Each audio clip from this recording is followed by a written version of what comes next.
हमारे चैनल में आपका स्वागत है, जहां हम साइंस, टेक्नोलॉजी, हिस्ट्री और उससे आगे की दुनिया के सबसे आकर्षक और फैसिनेटिंग एस्पेक्ट्स का पता लगाते हैं।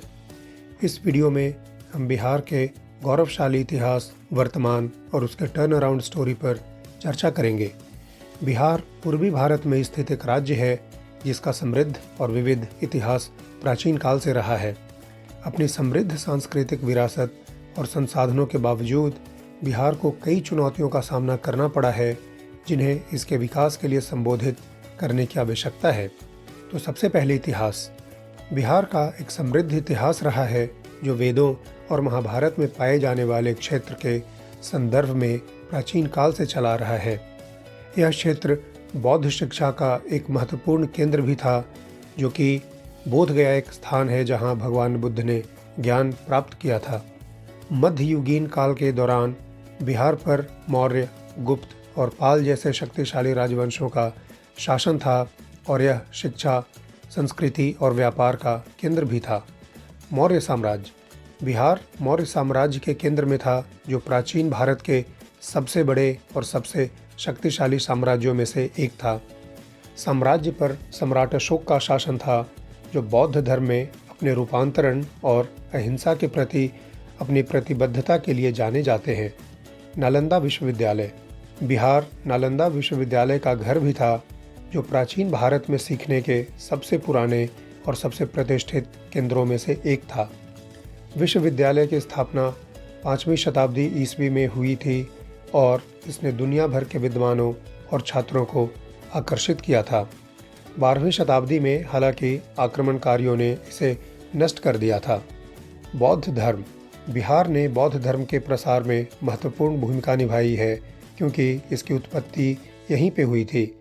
बोधगया बिहार में स्थित एक स्थान है जहां भगवान बुद्ध ने ज्ञान प्राप्त किया था। बिहार नालंदा, विक्रमशिला और राजगीर सहित कई महत्वपूर्ण बौद्ध स्थलों का भी घर था। गुप्त साम्राज्य। गुप्त साम्राज्य प्राचीन भारत में सबसे शक्तिशाली साम्राज्यों में से एक था और बिहार इसकी शक्ति का एक प्रमुख केंद्र था। साम्राज्य कला, साहित्य और विज्ञान के संरक्षण के लिए जाना जाता था और यह इस अवधि के दौरान सांस्कृतिक साहित्य के सबसे महत्वपूर्ण कार्यों का निर्माण किया था। ब्रिटिश राज। बिहार ब्रिटिश उपनिवेशवाद का एक महत्वपूर्ण केंद्र था और इस क्षेत्र के संसाधनों का अत्यधिक दोहन किया गया था। आज़ादी के बाद अंग्रेज़ों ने बिहार को दरिद्र बना दिया और यह क्षेत्र आज भी उपनिवेशवाद के निशान झेल रहा है। मध्ययुगीन काल के दौरान बिहार को जिन चुनौतियों का सामना करना पड़ा है, उनमें से कुछ चुनौतियां ऐसे हैं जैसे आक्रमण। मध्ययुगीन काल के दौरान दिल्ली सल्तनत, मुगलों और अफगान शासकों सहित बिहार पर विदेशी शक्तियों द्वारा बार बार आक्रमण किया गया था। इन आक्रमणों के परिणाम स्वरूप बिहार के कई महत्वपूर्ण स्थलों को नष्ट कर दिया गया और बहुमूल्य संसाधनों को नुकसान हुआ था। बौद्ध धर्म का पतन। बौद्ध धर्म, जो बिहार की संस्कृति और पहचान का एक महत्वपूर्ण हिस्सा रहा है, का मध्यकाल में पतन होने लगा। यह कई कारकों के कारण था, जिसमें विदेशी शक्तियां द्वारा आक्रमण और एक प्रमुख धर्म के रूप में हिंदू धर्म का उदय होना शामिल था। आर्थिक गिरावट। मध्यकाल में बिहार की अर्थव्यवस्था में भी गिरावट आई, क्योंकि आक्रमणों और आंतरिक कलह से व्यापार मार्ग बाधित हो गए थे। इसे कृषि, उद्योग और वाणिज्य में गिरावट आई, जिसने बिहार की गरीबी और अविकसितता में और योगदान दिया। अब हम वर्तमान की बात करेंगे। आज बिहार भारत के सबसे घनी आबादी वाले राज्यों में से एक है और सबसे बुनियादी ढांचे, सीमित आर्थिक अवसरों, उच्च गरीबी दर, कम साक्षरता दर और खराब स्वास्थ्य सेवा सहित कई खराब चुनौतियों का सामना करता है। भ्रष्टाचार और राजनीतिक अस्थिरता ने भी राज्य के विकास में बाधा डाली है। Historical neglect. केंद्र सरकार द्वारा बिहार को ऐतिहासिक रूप से उपेक्षित किया गया है, जिसने इस क्षेत्र के अविकसितता में योगदान दिया है।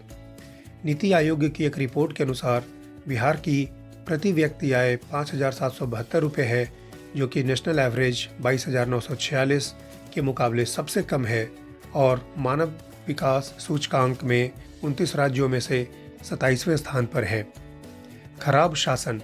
बिहार खराब शासन से भी पीड़ित है, जिसके कारण बुनियादी ढांचों की कमी, खराब कानून व्यवस्था और बड़े पैमाने पर भ्रष्टाचार हुआ है।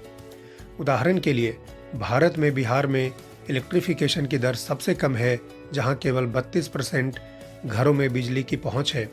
2019 में प्रति 1 लाख जनसंख्या पर 158.2 की अपराध दर के साथ राज्य देश में सबसे अधिक अपराध दर वाला है।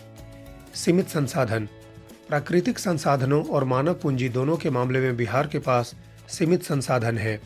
राज्य काफ़ी हद तक कृषि प्रधान है और कृषि अधिकांश लोगों के लिए आयु का मुख्य स्रोत है। हालांकि बिहार की कृषि मानसून की बारिश पर बहुत अधिक निर्भर है, जो जलवायु परिवर्तन के कारण तेजी से अप्रत्याशित होती जा रही है। इसके अतिरिक्त बिहार में भारत में सबसे कम साक्षरता दर है। 2011 की गणना के अनुसार केवल 61.8% जनसंख्या साक्षर है। स्वास्थ्य। बिहार कई स्वास्थ्य चुनौतियों का सामना करता है, जिनमें कुपोषण की उच्च दर, खराब मातृ एवं शिशु स्वास्थ्य और तपेदिक जैसे और मलेरिया जैसे संक्रामक रोग एक बड़ा बोझ शामिल है। राष्ट्रीय परिवार स्वास्थ्य सर्वेक्षण NFHS-4 के अनुसार बिहार में 5 वर्ष से कम आयु के 43.9% बच्चे ठिगने और 15.2% बच्चे कमज़ोर हैं। प्रति 1 लाख जीवित जन्मों पर 165 मातृ मृत्यु के साथ राज्य भारत में सबसे अधिक मातृ मृत्यु के दर में से एक है। शिक्षा। बिहार को शिक्षा के क्षेत्र में भी महत्वपूर्ण चुनौतियों का सामना करना पड़ा है, जिसमें खराब बुनियादी ढांचा, शिक्षकों की कमी और गुणवत्तापूर्ण शिक्षा की कमी शामिल है। शिक्षा की वार्षिक स्थिति रिपोर्ट ASER 2020 के अनुसार केवल 36 है। बिहार में 6 से 16 आयु वर्ग के 5% बच्चे ही अपनी भाषा में धारा प्रवाह पढ़ सकते हैं। इसके अतिरिक्त बिहार में देश में सबसे अधिक ड्रॉप आउट दर है, जहां केवल 37% बच्चे माध्यमिक शिक्षा पूरी करते हैं। अब हम भविष्य की बात करेंगे, जो कि एक टर्न अराउंड स्टोरी है। आर्थिक विकास। बिहार सरकार 2025 तक 2 अंकों की वृद्धि हासिल करने के लक्ष्य के साथ राज्य में आर्थिक विकास को बढ़ावा देने पर फोकस्ड है। बिहार आर्थिक सर्वेक्षण 2020-21 के अनुसार राज्य का सकल राज्य घरेलू उत्पाद 10% की दर से बढ़ा है, जो कि राष्ट्रीय विकास दर से 4.2% अधिक है। इंफ्रास्ट्रक्चरल विकास। बिहार सरकार भी आर्थिक विकास का समर्थन करने के लिए अवसंरचना विकास में निवेश कर रही है। राज्य ने सड़क संपर्क में सुधार के लिए कई पहल शुरू की है, जैसे कि बिहार राज्य राजमार्ग परियोजना और बिहार ग्रामीण सड़क विकास परियोजना। इसके अतिरिक्त सरकार 2023 तक 100% इलेक्ट्रिफिकेशन प्राप्त करने के लक्ष्य के साथ बिजली घर घर तक पहुंचाने के लिए काम कर रही है। मानव संसाधन विकास। बिहार में भारत की सबसे युवा आबादी है, जिसकी 58% आबादी 25% के एज से कम है। बिहार सरकार ने शिक्षा की गुणवत्ता और कौशल विकास में सुधार के लिए कौशल विकास मिशन, मुख्यमंत्री school computer aided learning programme और बिहार स्टार्टअप नीति सहित कई पहलें शुरू की हैं। एग्रीकल्चर। कृषि बिहार की अर्थव्यवस्था की रीढ़ की हड्डी है। यहाँ की 80% से अधिक आबादी कृषि और संबद्ध गतिविधियों में लगी हुई है।